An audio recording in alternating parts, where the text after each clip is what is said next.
iyadoo dunidu ay la daaladhacayso dagaalka ay kula jiraan caabuqa coronavirus isla markaana dalalka caalamku ay muwaadiniintooda kala baxayaan wadamada ay u arkaan in uu ku sii fidayo caabuqa coronavirus ayaa diyaaradda Ethiopian Airlines waxa ay maanta magaalada Muqdisho ka daadgureysay safiiro la taliyaal ka tirsan dowladda federaalka iyo sidoo kale xubno ka tirsan golaha wasiirada oo uu ka mid ahaa wasiiru dowlaha wasaaradda arrimaha dibadda ee xukuumadda federaalka ee Soomaaliya Cabduqaadir Khayr. xubnahan oo dhalashooyin ka haysta dalalka Mareykanka iyo Canada ayaa waxa ay qayb ka tahay qorshaha dalalka Mareykanka iyo Canada ay muwaadiniintooda ugala baxayaan dalalka uu ku sii fidayo caabuqa coronavirus.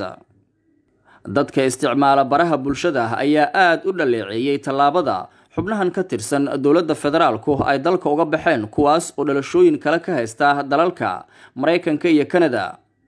iyadoo xilligan dalku uu ku jiro duruufo adag oo la xiriira caafimaad iyo sidoo kale abaaro iyo fatahaado intaasi aynan munaasib ku ahayn.